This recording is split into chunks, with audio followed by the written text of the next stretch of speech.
And well executed sharpshooter. Better than The Rock. That is better than The Rock. Wrestlers coming up. Bret Hart would be proud. Yeah. Fun fact, he gave me permission to use it later.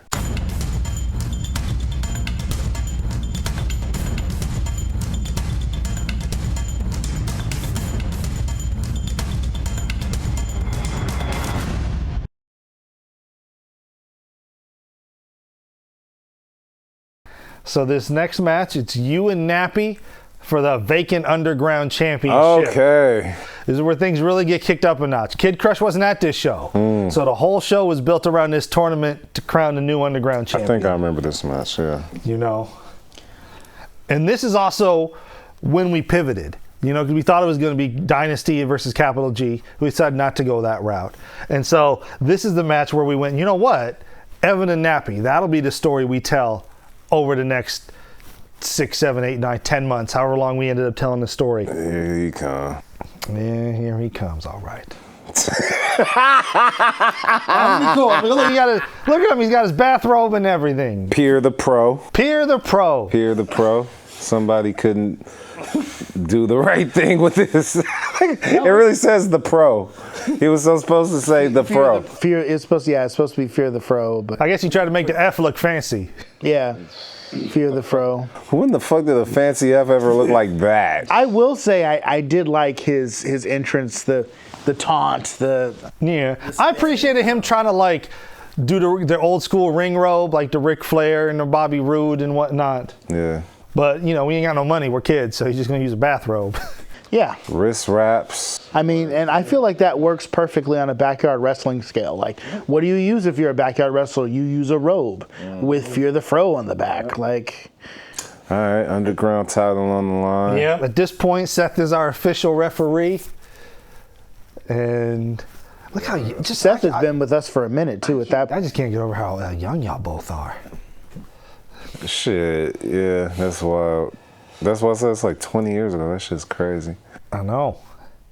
Smartphones didn't exist when we did this match. I know. There was no social media. That's nuts, right? we had when to you think about use it. a legit camera to record all. Yeah. I wonder what the hell the next 20 years is gonna bring. Like, It's gonna be fucking, insane. we just be watching shit in midair. It's gonna be crazy. Just like Floating whatever. monitors. Floating monitors and shit. Here's George Jetson. Now, I also remember we only had like 3 people this day, so we did a round robin tournament. So Nappy beat me, and then you also beat me. And then this is the finals. He was you putting and that people over that day. Yeah. Oh.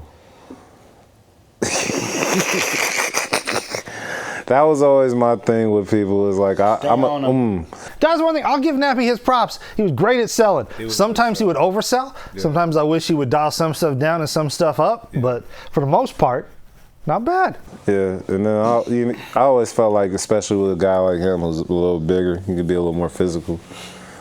He could take it. Yeah. Yeah. I've always kind of done boxing and martial arts when I was coming up, so I had like a, legitimate background in that. But always loved wrestling and just the physicality of it. So being able to work with bigger guys was like a thing. It was dope to be able to be physical with somebody who could take it and actually dish it out a little bit too. He was, the thing about him is that. Can't believe I'm about to compliment him. It's. The feeling is mutual, but go on. It's not the hardest thing, but he had a versatile moveset for what he was doing. I think he was always a good seller. And in the midst of like a story, I think he's very coherent at telling a story, and getting the point across that this move hurts or this part's injured or things like that. I think these have always been like strong suits of his. Yeah. And then when he was working as a babyface, I feel like he was one of those people who understood that like the more I get my ass kicked and the less offense I get in, the more it means something when I do make my comeback, when I do hit you with something, It's going to mean more, it's going to matter more. I can't believe I had his ass with that sidewalk. Damn. I know. you were strong even then, sir. I was out of here with that shit. He's always been one of the more well-rounded guys in the group of wrestlers that we had at that point. I mean, Nappy was doing backflips at his size Yeah. in matches. I need to bring that back. Absolutely. Armbar with the kidney punch. See, I'm glad we're sitting down here and watching this, and you're clocking things that you used to. You're like, why don't I do that no more? I don't do that. Oh, yeah, I need to do that. I'm gonna tell you, I'm gonna mark so hard if you bring the Kunta kick back. I might whip it out. It may not be called the Kunta kick, but right, but it'll be, hell yeah, man. Like, that was a signature maneuver you could do with literally anyone at any size. I think like. Is anyone? No one else has used Oh. that, right? The power that you had to possess to lift that man up. Yeah. Yeah. And nobody else has used the Kunta kick, yeah? No. That's a patented maneuver, sir. And STF. Well, shit, we gonna punch you It's in the face. it's a half STF, half Punches in the face. Holding him by the fro. Yeah. flurry. That's one thing about me, like, that ain't changed. I'm so disrespectful in the ring. Like, I'm gonna bully you. I'm gonna, you know what I'm saying, be physical. I was in there with Victor, who's a 400-pound dude, and I was over here chopping the dog shit out of him. And it's like, physicality is physicality. You know, I've always loved being physical. Boom! Oh, it stole my move. Good stuff. That's a good sell, though. I'm all, we gotta make sure. And then he's not gonna get on offense. He's gonna try and get He's gonna get punched in the dick for it. cut him off as a false finish, as we call it.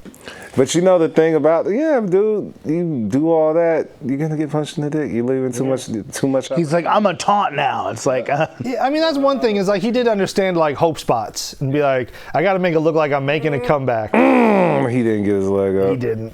You can only do so much. Yeah. People, it's like working TPG. You can't help how he's gonna bump. That's on him. Yep. No, that wasn't enough. Ooh. I used to love the strikes.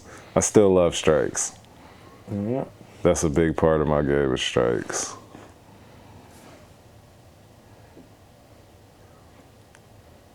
Yep. Bam. mighty clothesline. Just hits. Rights and the lefts. Rights, lefts. Stay Chops, down. punches. Yeah, and the ref's like, that's a closed fist. Technically, you're supposed to open the fist.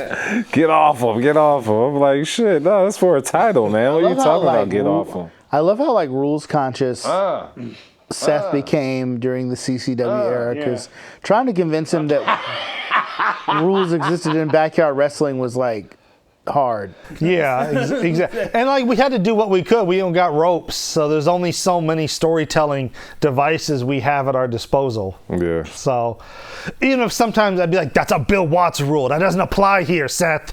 It's like, whatever. I was a miserable person. I'm telling you, dog.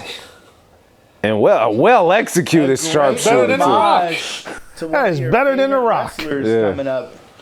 Bret Hart would be proud. Yeah. Yeah. Fun fact, he gave me permission to use it later, like years later, when I was training at BTW with Kirk White and them. Yeah. Kirk White was his road manager. Brett got brought in for a seminar one time, and I met him, and then he gave me permission to use a sharpshooter if I wanted. There you go. Yeah. I always loved the way Brett took that buckle bump where he'd like take. That's one of the best bumps in wrestling, dude. Yeah. Yeah. Ooh. One of the best bumps. And you don't see nobody else do it but him. Nope. Oh.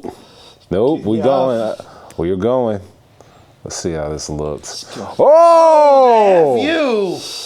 Oh. I always used to hate that because your tailbone comes down so hard, you got to like break your fall with your feet. Yeah. And if you don't, you're taking that right on your tailbone. Yeah. You sold the fuck out of that, Ev. Yeah.